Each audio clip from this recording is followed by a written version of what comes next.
Perfection is not something that can be attainable. Perfection doesn't exist in our world. Focus on optimization, focus on learning from your mistakes and growing from them as opposed to that artificial, target of being perfect.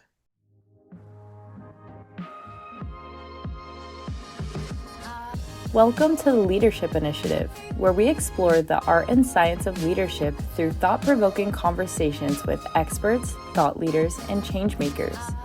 Whether you're a seasoned leader or just starting out on your leadership journey, this podcast is designed to provide you with the tools and inspiration you need to lead with purpose and make a meaningful difference. Hello, welcome. We are here with the Fisher Leadership Initiative podcast, and we have a very special guest, Eric Lenard. My name is Jen Knox Shanahan. I am the Academic Programs Manager with FLI, and we are very excited to talk about courage and leadership today with Eric. Eric is the VP of Global Services Finance at Johnson & Johnson and was the recipient of Fisher's Alumni Award for Professional Achievement. He has over 25 years of diverse and broad finance and accounting experience with a focus on treasury, M&A, commercial, and supply chain finance. Eric is a certified management accountant and a certified financial manager, and he has a proven track record of delivering strategic and tactical financial leadership and governance across multiple sectors and regions. Welcome, Eric. How are you? I'm great, Jen. How are you? It's good to be here. We are doing well. We're so happy to have you here. And I know this was a relatively abridged version of all that you've achieved in your career. Is there anything that I've left out that you'd like our listeners to know about you and your leadership journey? Yeah, probably the only thing that I would add to that is my, leadership journey has been uh, multifunctional, if you want to call it that. Yeah, I've had my experience 21 years now with J&J. I started my career at Procter& and Gamble, where I spent about, 6, 7 years there in my hometown of Cincinnati. But a big part of my growth as a leader has been the student organizations that I was a member of when I was at, Ohio State. The outside of kind of work things that I got involved with. As a professional, I was the president of the National Black MBA Association chapter in Cincinnati. Had that fantastic experience. I started recruiting is one of my passions, and I recruited for P&G or Ohio State students for P&G when I was there, and I founded Johnson and Johnson's recruiting program at Ohio State before I showed up. I don't think that the J&J finance organization believed that there was anything tangible outside of the Allegheny, west of the Allegheny River or Allegheny Mountains. They only really recruited from this pocket of companies that's right there in the New Jersey, Pennsylvania corridors. It was kind of controversial getting someone all the way in Ohio to actually, work for J&J in finance. But that was a big part of my growth and being part of or other organizations. I've always felt that leadership is just a culmination of a long journey that you have throughout your career and how you take all the different pieces of those journeys and add them together. So my professional career obviously has been a big part of my leadership journey, but there's been so much else that's helped to kind of add color and context to what I've been able to do. Wow, thank you so much for sharing that. I'm interested in your definition of leadership. And just to kick this off, I'd love to know how you define courageous leadership, especially in a finance or global services context.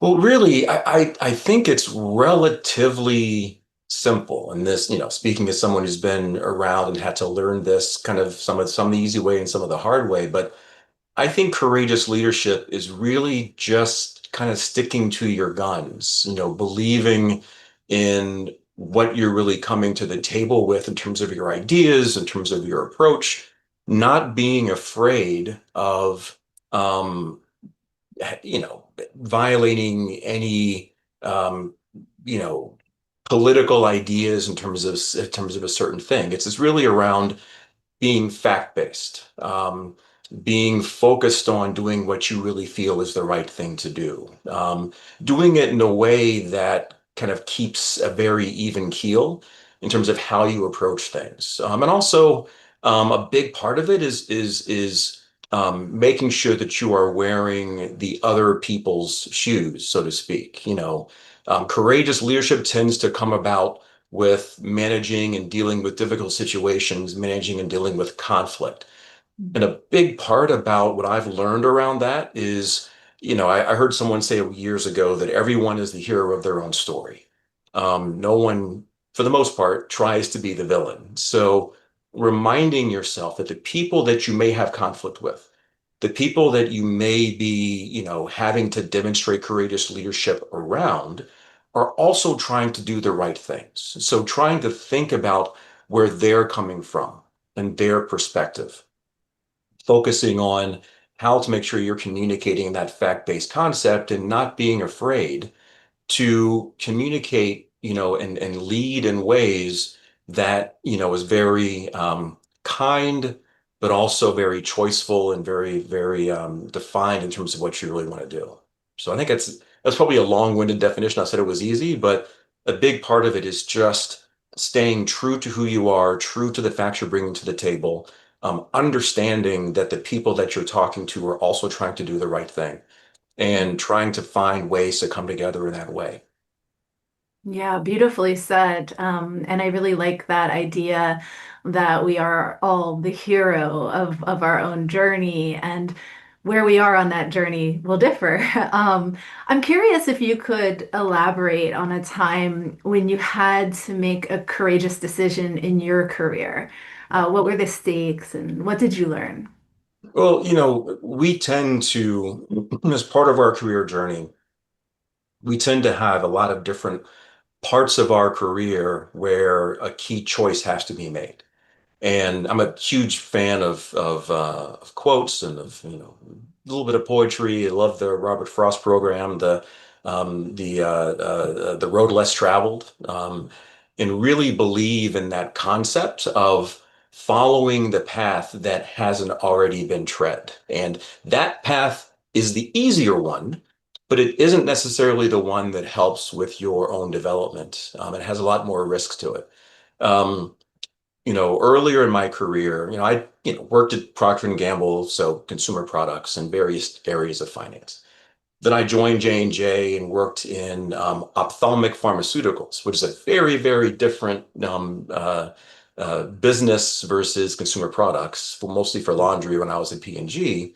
It was still kind of learning pharmaceuticals. And then I went to our surgery business and learned about suture manufacturing.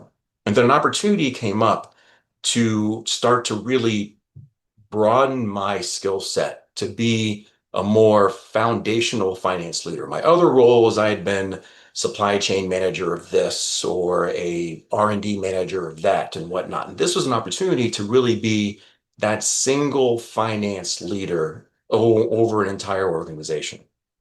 So an opportunity came up for our orthopedics business.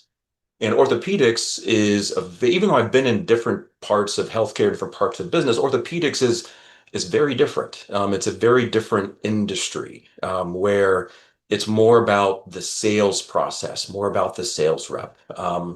It's things that I've been around the area of healthcare, but had never really kind of centered into that organization. And I was presented the opportunity to be the finance leader for the spine variant of our orthopedics franchise for spinal surgery, scoliosis, spinal injuries, things of that nature. And this was also the time that J&J was about to complete the acquisition of a company called Synthes. That was at the time the biggest acquisition in J&J history.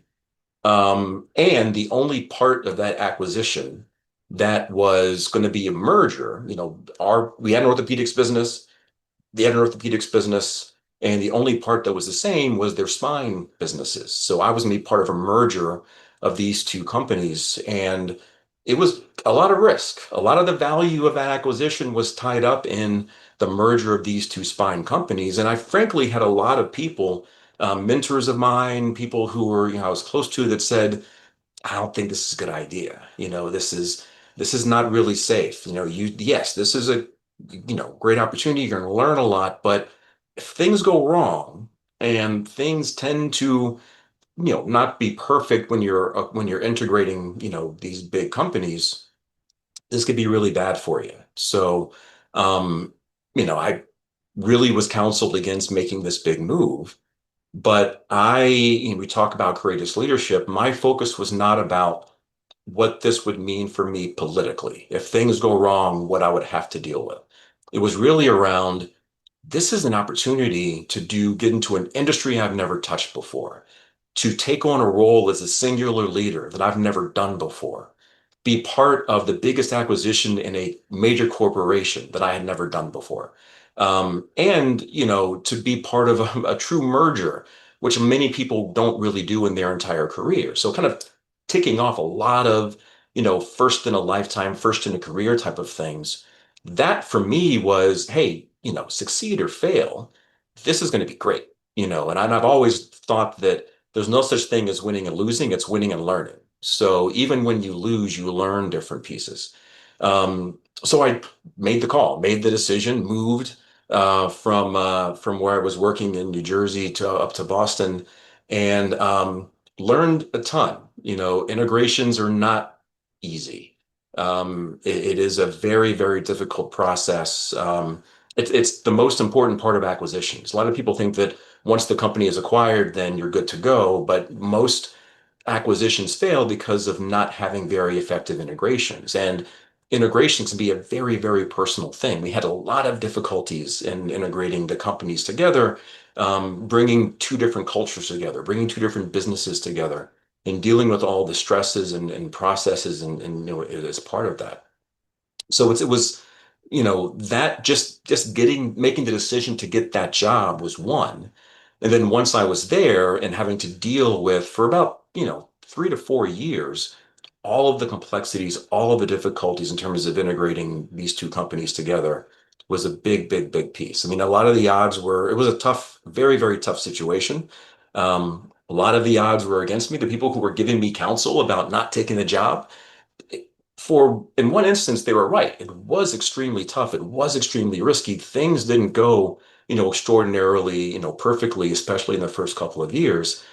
But still having that mindset in place that I'm learning, I'm developing, I'm managing all of these things in a really interesting way. Looking at it 10 years down the road, really interesting. It was pretty painful back then, but also starting to learn about when leadership really counts. And that's when things are not going well. Leading is easy when it's always sunny. Leading is not very easy when it's rainy, it's difficult, it's tough, and you're leading a group of people that you're trying to keep motivated and inspired to do excellent every day despite really tough situations. But I was able to, as part of that process, just try to bring out the best in people, by, every single tiny win that we got, celebrating that. We started getting bigger and bigger wins and really took some of the integration issues that we dealt with and were able to turn them around in a short-term standpoint.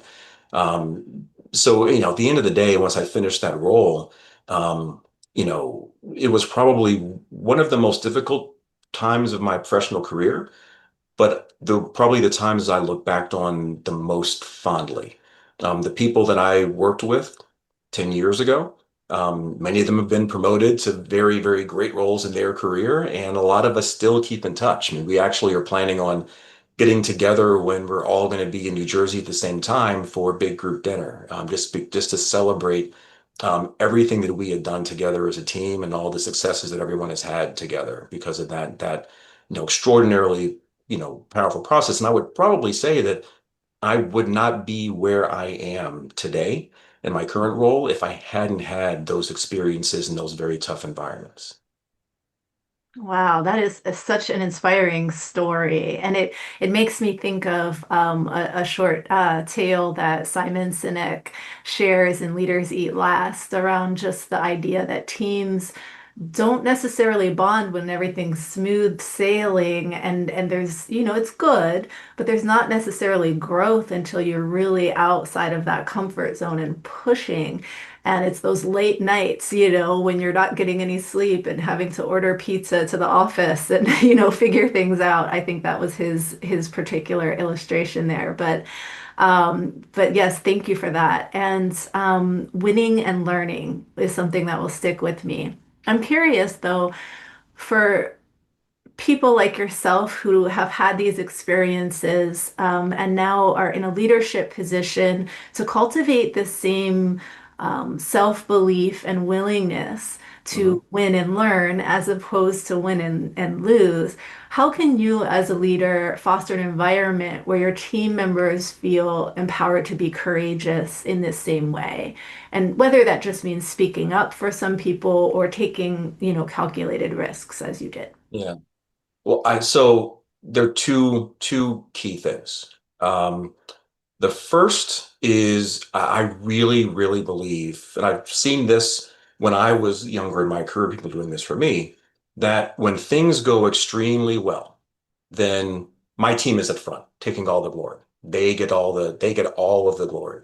And when things don't go badly, then I go up front and I take the arrows. That so they feel that they are always supported by me, that they are always going to get the glory, and they're never going to have to deal with the with the shots, with the arrows. My job is a shield. And when that happens, then people are able to lean in more in terms of taking risks because they know that risk taking is an important part of business. And when they make mistakes, and mistakes are going to be made, mistakes are important to be made, that they're not going to get punished for it. And I felt this when I first joined, J&J. I went into, that orthopedics company, not orthopedics, I'm sorry, ophthalmology company, that we, had a lot of risks. It was a really, really risky venture we were going into.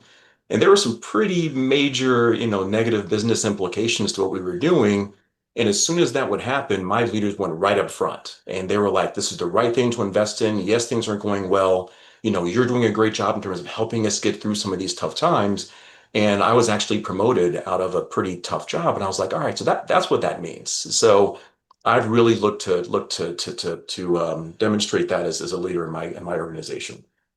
The second thing is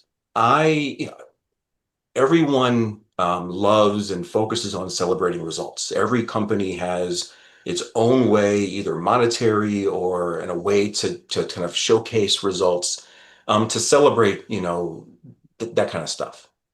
But I believe a little bit more than that. I think that it's not just about celebrating results, but you have to celebrate the individuals. If you think about it, the average person spends, you know, what, 8 to 10 hours a day at the office. They hopefully sleep about 6 to 8 hours a day. So if you think about it, um, most people spend most of their waking adult lives at work with people that they work with. Um, and just celebrating those great results, that great work that happens frequently, but still on occasion, doesn't really provide that kind of motivation for people to really be able to get up, give their authentic selves, be everything they want it to be. So I really make sure that the people on my team know that they are really appreciated. And when that happens, that also allows them to bring themselves to work, that also allows them to feel safe, be ready to take risks. So I mean, when I first when my first ever team, I was 1 year out of college, out of Fisher, and was moved up to Lima, Ohio, working at P&G to take on be the packing, the packing senior analyst for the Lima, manufacturing site we have up there. And I had a small team of like 3 accountants. And, at the time, they really didn't feel extremely appreciated for the work that they were doing. And I, was sitting with them and I got close to them and I just said, you know what? Why don't I just every now and then, I'll just, for a random reason, write them a thank you note that I really appreciate the work that they do and the effort they put in on a regular basis. And just that, was a big benefit to for them. They really reacted, extremely well to just knowing that, hey, I really appreciate you. And it goes beyond, a great quarter close or this is like, on a random Tuesday, I appreciate the work that you do. I appreciate who you are as a person, what you bring to the organization. I appreciate what you've been able to teach me in my journey and in my career. I've done things like that a lot. So, I love ice cream. So I would take my team when I was my first job in J&J, that ophthalmology company in Jacksonville, Florida, for our vision care franchise. And if we were having a tough day, I would just say, all right, pencils down, let's all get out. There's an ice cream parlor a couple of blocks away from the office. Let's go out for some ice cream. Um, when I was at the orthopedics company in Boston, Massachusetts, Boston is not known for its ice cream. It's known for, a bit stronger adult beverages, and there just happened to be a watering hole about a tenth of a mile from our offices. So there were times when, especially when we were having tough times, or just in general, like first day of spring or a nice sunny day outside, I would say, all right, I'm buying the first round for anyone who wants to come. And we would just go out and really enjoy those things. Or when I worked in treasury, in corporate, I had my first truly international team. So a guy from Belgium and someone from Ireland and someone from I think from Scotland and just we had a really international team and it was at the time that I think their last World Cup, the 20 not the last one, 2018 World Cup was happening. And they were all crazy about soccer. So I said, all right, let's go play hooky and let's go to the one of the local, places in New Brunswick that were, hosting World Cup tournaments and let's watch, our, the favorite teams play. So stuff like that. Even today, my organization is a little bit bigger now than, the dozen or so I had in treasury and the three people that I had in that role in P&G. I've got almost 3,000 people in my organization now. But one of the things that I've done is every week, before we actually started recording, I was telling you about this, that every week, I have a Excel macro that downloads all of the birthdays for my whole organization on a week-to-week standpoint. And Mm. I create that download that shows everyone in my organization that has a birthday. Like this week, there's about 55 of them that have a birthday this week and I have a custom made email and I go through each one of them and I kind of change it and custom write an email birthday greeting for them and send it out. And sometimes I get responses, sometimes I don't. But, Mhm. I know that just, someone doing cash application work in Manila and just knowing that the person, at the top of the organization cares enough about them as a person to wish them happy birthday. And just thank them for the work that they do and let them know that it's really meaningful and means something. That goes across. And I remember people early in my career just saying one or two just nice things to me. And that still impacts me to this day. So if I can do that for people in my organization, just make them feel appreciated, then, that's in one step towards really having them be really impactful within their careers and be willing to take those risks, to feel safe, to feel empowered, to give 100% of their authentic selves. Yeah, absolutely. And I just love these illustrations and these examples, these just reaching out, across different cultural lines and tapping into what's meaningful to people is so important. I'm curious, one of the things that comes up a lot now around leadership and the age of AI and technology and fast-paced business. How do leaders ensure that their personal values don't just remain statements, on a website, but how do we maintain that sense of connection in our fast-paced business environment and as we're leading larger teams? Yeah. Um, you know, that's a really good question, especially today.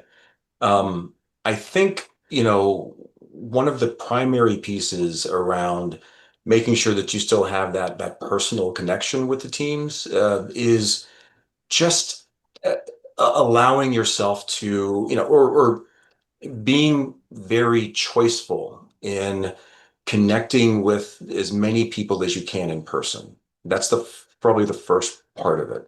Um, I have a huge organization, and it would be very, very easy for me to just, stay on a screen in a Zoom and be part of the multiple meetings that I have with my global teams, especially my global leaders. But it is so important for me to actually get out to as many of our sites as possible. I've got 2,700 people in my organization. 95% of them are outside the US. But the majority of them, 75% of my whole group, sit in six of our global centers. So I make it a point on an annual basis to visit at least once each one of my global centers. And as part of that process, it's probably, I'd say, the majority of my time is everything that's from an interaction standpoint. So town hall meetings from a broad standpoint, all the way down to individual one-to-ones. And just allowing them, and there's typically no script. It is, what are your questions? What would you like to hear from me? What do you think about where we should be heading as an organization, as an enterprise, as a group? So that I can kind of go back and frame that out. I communicate, thanks to my fantastic communications team, I communicate with my team on a regular basis. We have newsletters on a regular basis. And one of the things that I like to do, talking about the personal touch, I love music. When I was at Ohio State, I was in the men's glee club. I spent a quarter, this is back when there were quarters, not semesters at Ohio State. I spent a quarter in the Ohio State Jazz Ensemble. Music has always been a major passion for mine. I always say when I'm not working, I'm something having to do with music. And so I have a ridiculous CD collection. I still collect CDs. And one of the things that we've done is we've created a kind of a curated playlist for my organization as part of my monthly newsletters. I list out like a series of my favorite songs, like from an alphabetical standpoint. So one month it's all songs that all start with the letter A, and next month is B, and it goes from there. But that kind of way to always have that personal connection with the teams. So I think that's one. Um, the second piece is really, you talked about, the rapid growth of AI and all of those pieces. And I remember one of the things a couple of years ago, I was at a conference, and Damon John from Shark Tank, fame, was the keynote speaker of this conference, and he talked about that 10 years from now, 40 to 50% of the jobs that exist 10 years from now don't exist today. They're all going to be created in the next decade. And a lot of it's going to be about the rapid growth and the rapid change in our work environment. And the number one thing that teaches me is it's so important to be very transparent about that with the people that I work with in a couple of ways. One would be to make sure we are embracing education, learning about things, having an insatiable knowledge for learning, showcasing that myself, and trying to, encourage, my team to learn things. On a monthly basis, we have what we call Focus Fridays, where we block everyone's calendar, no meetings on this one Friday per month. And we just say, take the time to learn about stuff. We have a great learning program within J&J called J&J Learn, with hundreds, if not thousands, of different learning programs on there. Learn about these things. We have a whole program to develop digital acumen. So take your digital, your various, digital courses to really learn about the technology that's coming. Um, and that's probably the one thing. And the second thing is just to embrace ambiguity. A lot of people, especially us finance folks and accountants, we really don't like ambiguous things. We like to have, the equation completed. This is a world where the equation is not always going to be completed. In fact, it's going to be very rare that you're going to have, a 1 + 1 = 2 scenario. So it's teaching the organization to be comfortable being uncomfortable, to be, gracious with ambiguous situations, to allow themselves to be, thoughtful and innovative, and rewarding that.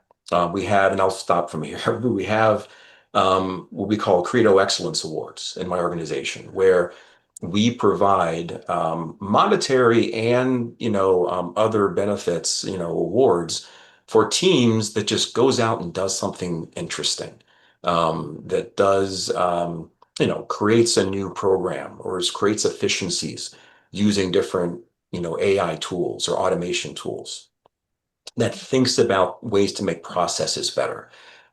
Anything that kind of leans towards thinking beyond the job description of your role to use your expertise to really create something that hasn't existed before. We really, really, celebrate that. It's one of the biggest awards that we give on a quarterly basis. We celebrate it.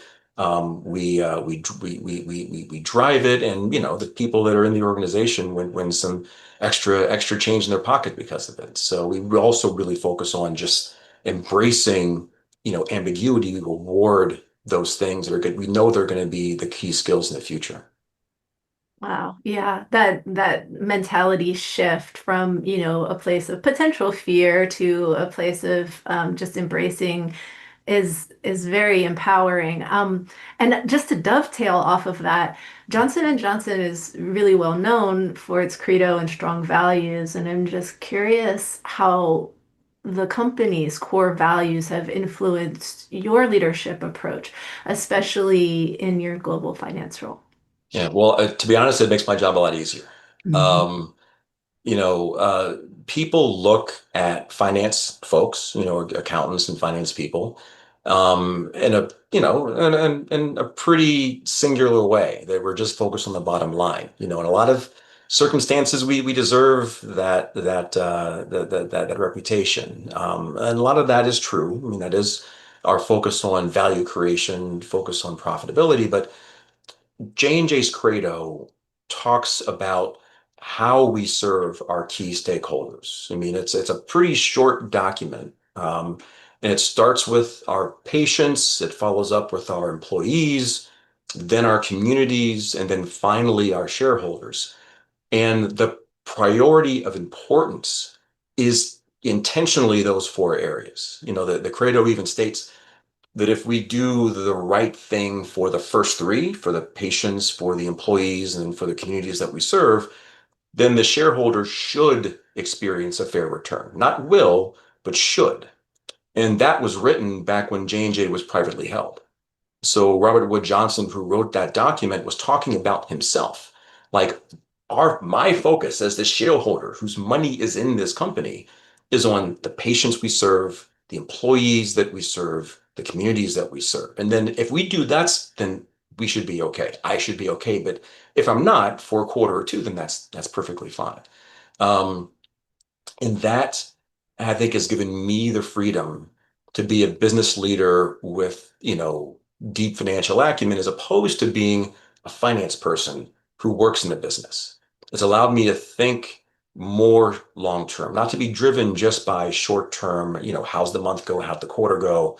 You know, it's allowed me to be that true business leader. Value for companies is not created week to week. It's created year to year, decade to decade. And having that philosophy of long term, it opens up your aperture to really making sure that you're doing a lot of the right things. Now, I mean, I came up in the late 90s. I graduated from Fisher in 97. So that was Enron, WorldCom, all of those now case studies when it comes to corporate ethics, and especially accounting and finance ethics.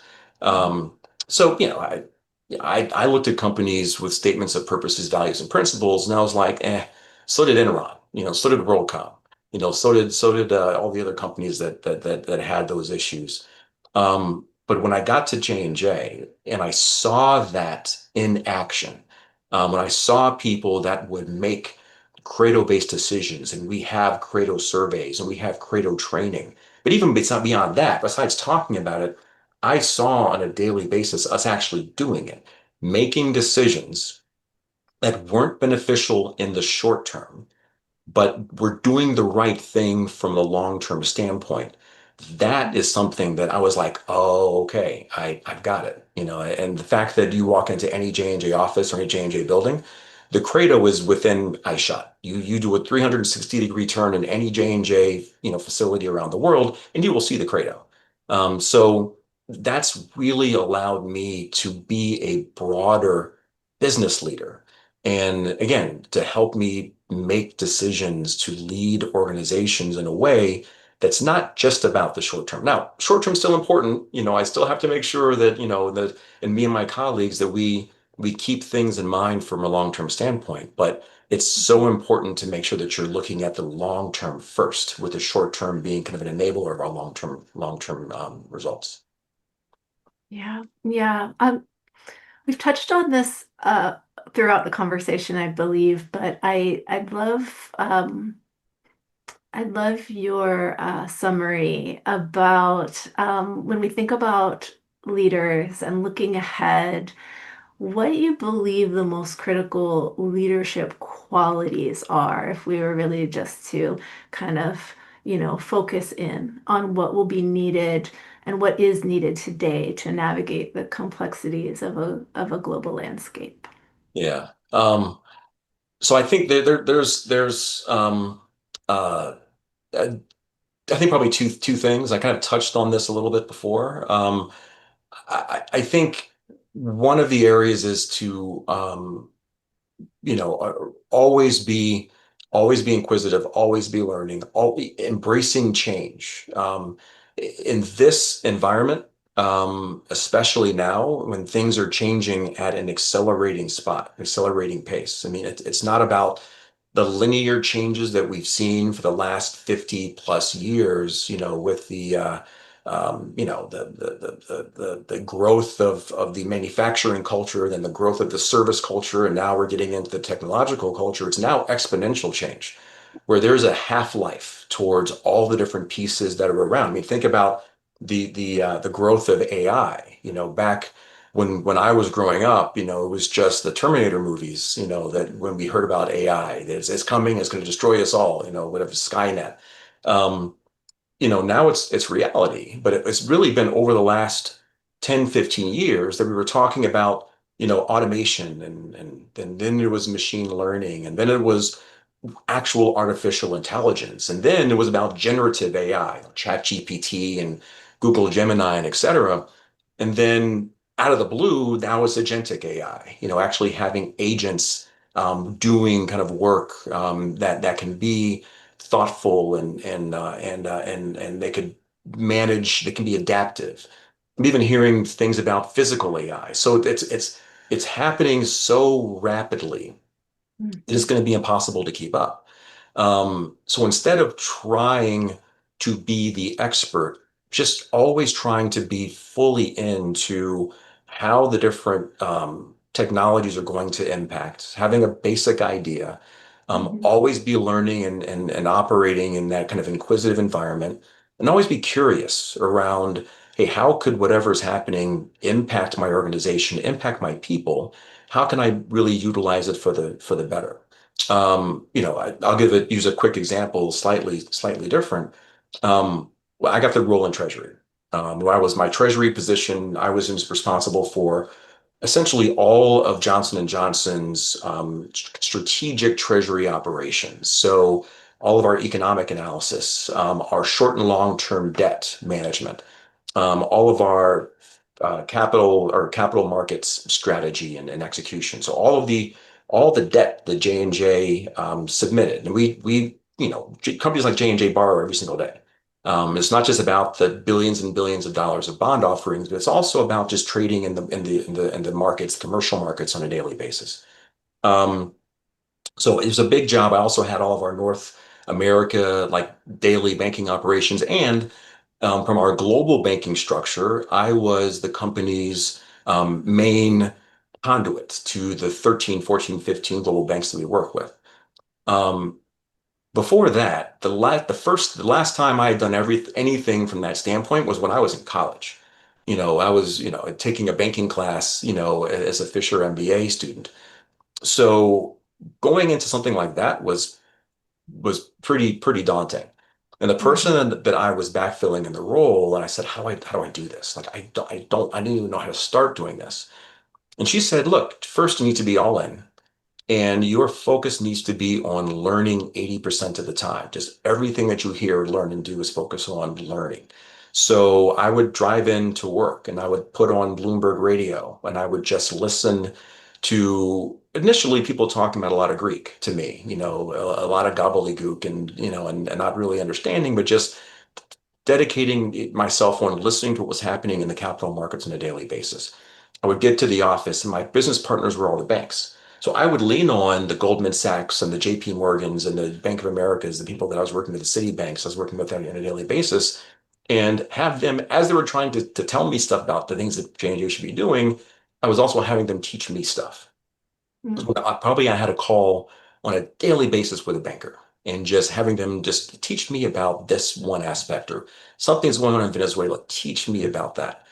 And even though again, my purpose was not to become the expert in this, but to really learn about things as much as possible so I can take that new learning, marry it with the business expertise that I had and create something new. I think nowadays leaders, especially in this rapid changing environment, that thirst for being inquisitive, that thirst for knowledge, that never being satisfied with the information that you've had, Mhm. that's one of the big, I think, lessons to be learned in terms of being a leader in today's environment. And it makes things so exciting too. I love that advice. Is there any leadership advice that you wish you ha would have received earlier in your career? Yeah, absolutely. Think about this all the time now. When I was early in my career, I thought that I had to be perfect. Um, a part of it is kind of that backpack to briefcase transition when, you're striving for the A, you're striving for the 100%, striving for the 4.0 GPA. And I used to think going into business that I had to be perfect. I wouldn't really say I was a perfectionist, but I thought that if I made mistakes, and I always said that, mistakes are now part of the process, but making mistakes was to me like one of the worst things you could do. And former CEO of J&J, Alex Gorsky, had a great quote. I'm sure he took that from somebody else, but they give it to him. He would always say, perfect is the enemy of good. And striving for absolute perfection, all that does is give you an unobtainable goal.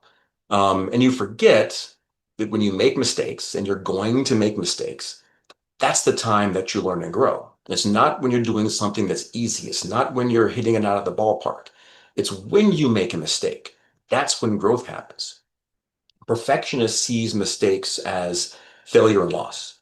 And I had to learn how to see mistakes as that pivot point to fuel that exponential growth. Also, I learned that when I was thinking about being perfect, then I would look at a process and I would think very linearly. How can I make this more, perfect? How could I have done this more perfectly? And when you think about the fact that it's really good, the 80 for the 20 concept. And it's really much better to be focused on optimization as opposed to perfection. That's when you think broadly, that's when more innovative kind of thought, processes happen. I've been on a fitness journey for a while. And one of the things also that you learn from just natural fitness is the concept of muscle failure. That's when you're lifting or you're running or you're doing whatever you're doing, and you get to the point that your muscles just fail. You can't lift it anymore. You're struggling. That's actually not muscle failure isn't a bad thing. Muscle failure is the point. Like you want to get to the point that your muscles are failing because that's when the muscles grow. If you're only lifting weights that are very easy for you to do and that you don't get to that point, then your muscles don't grow. So thinking of that same concept in the real world, that's really what I wish I would have taught myself, what I would have learned earlier on. I would have saved myself a lot of heartache in the first probably decade of my career if I realize that perfection is impossible. I always say to my team now, when they talk about, people talk about unicorns. I'm like, well, unicorns are fictional animals. Unicorns don't exist. Perfection is not something that can be attainable. Perfection doesn't exist in our world. Focus on optimization, focus on learning from your mistakes and growing from them as opposed to that artificial, target of being perfect. Such an important message. Is there anything that I haven't asked today, Eric, that you'd like our listeners to know? Any parting advice?